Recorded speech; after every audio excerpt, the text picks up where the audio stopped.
Welcome to this podcast with Metering and Smart Energy International. With me on the line this morning, I have Sharon Allen, who is the CEO and Chairman of the Smart Grid Interoperability Panel. Now, Sharon, you have been in the role for just going on over a year now. Is that correct? That's correct, Claire. And you started at SGIP by instituting a number of changes across the organization. Can you give us some updates in terms of how that's gone and the changes that you've seen in the way the utility sector is responding to SGIP and how this has influenced the direction you're taking in 2016? Yeah, absolutely. Thanks, Claire. So at the beginning of the year, shortly after coming on board, we made a number of changes. One, we made organizational changes to refocus the group more towards the needs of the membership. And we also made clear what were the project areas that we were going to focus on in 2015. And last year, we declared that one of our focus areas were going to be how we begin to leverage Internet of Things technologies in the energy sector, and we launched a project called Open FMB. We actually had our first kickoff in February of last year, and at our annual conference in November, we brought together a number of different parties that demonstrated across company what was the vision of interoperability of field devices being demonstrated for the first time there at our annual conference in November. And at this point, we're anticipating the work of Open FMB will have progressed through the NASB process, which is our North America Energy Standards Board, and will become a standard in the first quarter, maybe beginning of first quarter of this year of 2016. So that was great progress. Through that effort, it brought together a number of utilities, both large and small utilities, investor-owned as well as smaller utilities. So we were excited about that, and that continues to have momentum. There was a meeting in Atlanta about 2 or 3 weeks ago as they began to chart out what they're going to be continuing to do in 2016 as we continue to build on the momentum of Open FMB and how it will better enable devices in the field in support of microgrid and distributed energy resources by utilizing this field bus communication that better streamlines things and better supports the direction of some of the new technologies that are coming out that are causing us to rethink things overall from an engineering planning and a distribution management. So that's one of the things that we started and will continue to build upon in 2016. The other two areas of focus in 2015 that we will continue to build upon in 2016, one is cybersecurity. Cybersecurity has been a focus for all utilities, just about all sectors, and we brought on a person, it was in the fall, that is our champion now on staff to focus on our cybersecurity efforts. We've kicked off an activity. We kicked that off in November. We have a number of utilities that are participating in, and one of the things that they're working on right now and will deliver in first quarter is using the lessons of various utilities, both large and small, for implementing cybersecurity frameworks and evaluating their progress on it. They're coming together trying to say what worked, what's the approaches they took that worked, and we're documenting that into a guide, so to speak, that other utilities will be able to leverage. And the third focus area that we had in 2015 was looking across. Our initial focus was in the U.S., looking across the U.S. as to what test beds and testing facilities existed and beginning to characterize their capabilities and their openness to collaborate. And we issued our first test bed report the week before the new year. That shows the results of our initial survey. What we look to do in 2016 is build upon that in terms of other test beds that we did not capture in our first round, as well as looking to help collaborate and bring parties together that can leverage some of these facilities in their testing. When we look towards 2017, there's a number of different areas that we are going to be adding on and focus to for 2017. One of the big focus areas is convening and being a central location where we can bring multi-stakeholders together to address distributed energy resource activity. So while our Open FMB project does touch on that, we are going to be looking broader, and we should have an announcement coming out in the next week or week and a half. We're going to convene our first meeting of utilities only to kick off that activity, bringing together utilities across the U.S. that will collaborate and work together on use cases as well as requirements that affect various aspects of operations and IT as they look on what changes in the future will need to be made in order to be prepared to handle high penetration of DER. Okay. So we're excited about that. That will certainly be a new activity that we will be announcing just before DistribuTech and convening our first meeting at DistribuTech. We, as you may have heard or read, that we did receive a cooperative agreement with NIST for the next 3 years that will enable us to continue to support the integration and harmonization of various standards and working on particular areas in the around technology that enable grid modernization. We've also been have responded to some other things. I'm looking to announce, hopefully in the next couple of weeks, another award that we've won that we're very excited about, and what it will enable us to focus on is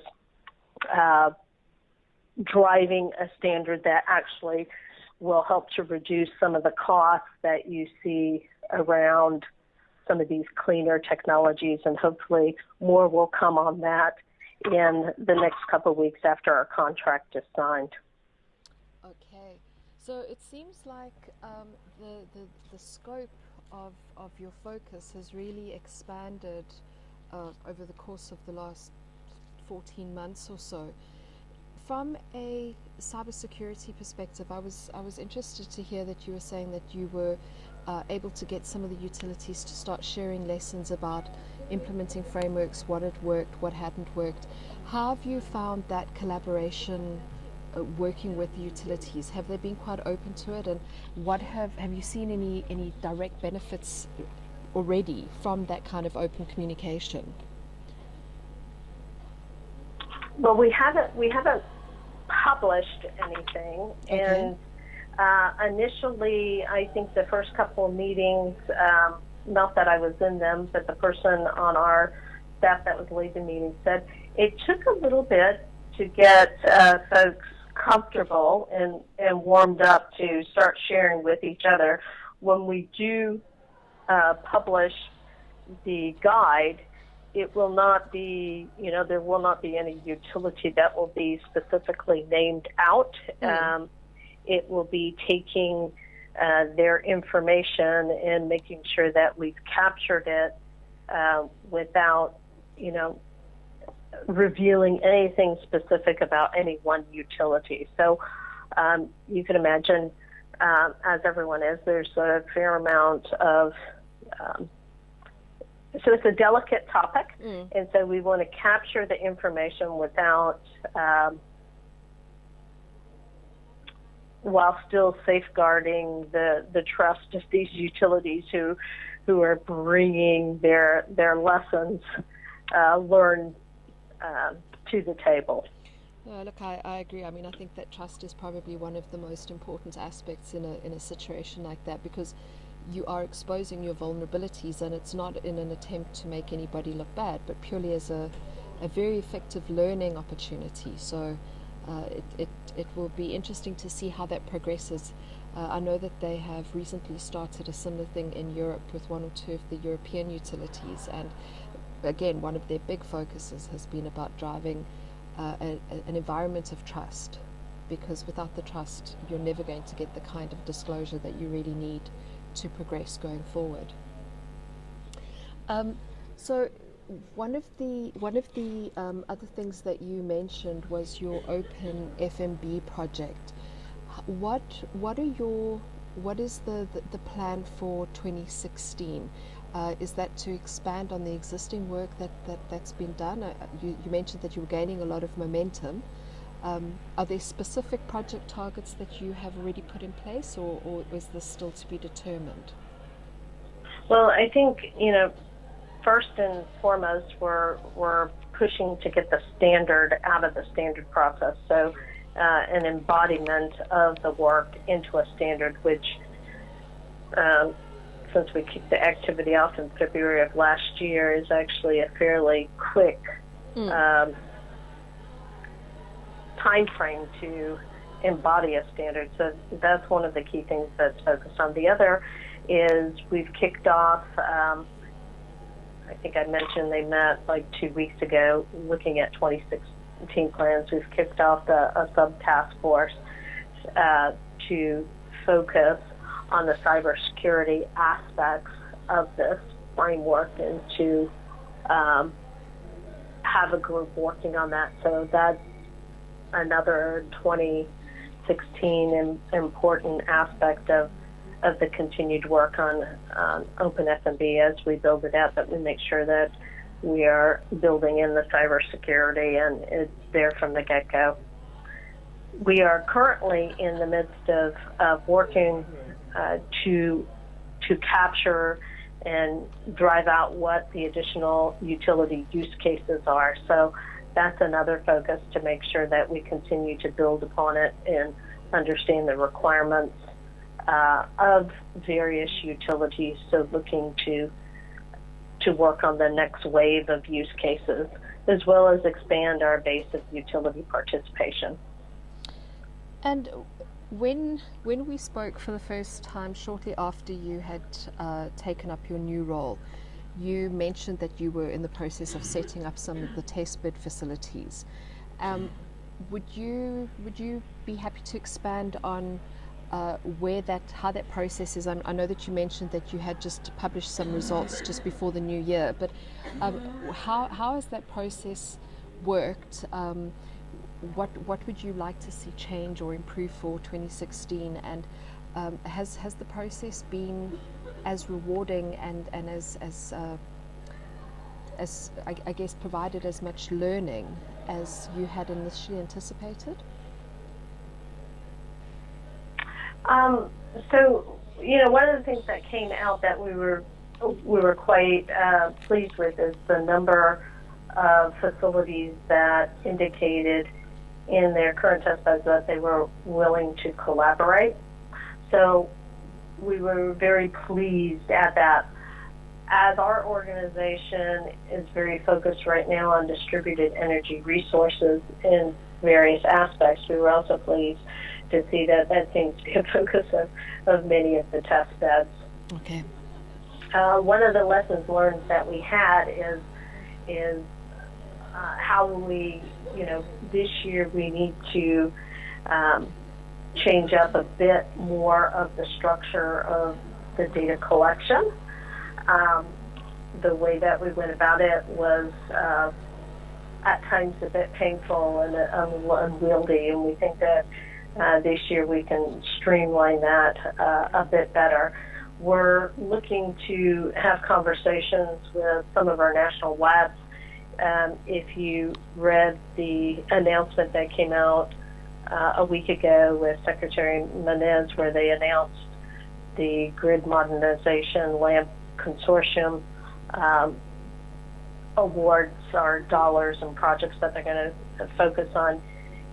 If you read that announcement, you would have seen that SGIP was named in 4 of the projects, one of them around testing, and we're looking to, to reach out and further engage on how we can make known the capabilities and the work that is going on, not just in some of our industry test beds, but in some of the national labs, to better foster that cross-coordination between industry and the work that we have going on in our national labs. So, we're looking to in a nutshell, kind of build upon what we did with test beds, looking to further get entities to collaborate on what they're testing and the information sharing that happens as a result of testing. Ultimately, what we're trying to drive towards is you have to have good testing facilities and good defined ways of testing in the end to drive towards interoperability. And that is our ultimate quest, is being able to put the things in place, whether it's standards and lessons learned and approaches, so that we ultimately get to a point where it is easier to integrate these pieces together into the field, and we have greater interoperability of system elements in these overall projects. When earlier on, when you were giving a bit of a roundup of what 2015 held for you, you mentioned that at the conference that you hosted toward the end of the year, you had actually had some of the exhibitors and sponsors who were participating showcasing some of that those interoperable elements. Can you sort of expand on that a little bit? So at our annual conference, there was a demonstration that was done on islanding of a microgrid and detecting, the demo was detecting, let's say, an intrusion such that you would intentionally island. So we had unintentional and intentional islanding of a microgrid, and we had various parties there, such as GE, Duke, Green Mountain Power, Green Energy Corps, RTI, Omnetrics, a number of different companies who all participated in working together. So it wasn't just like one vendor that would demonstrate something. It was all vendors working together such that you could see this use case of a microgrid intentionally and unintentionally being islanded. So what was different and unique is that it wasn't just a vendor exhibit. Mm-hmm. It was vendors working in collaboration with each other, that you saw this use case enacted and displayed by actually walking through the use case and seeing how it impacted every vendor that was there on the floor. And what was the response from the attendees in terms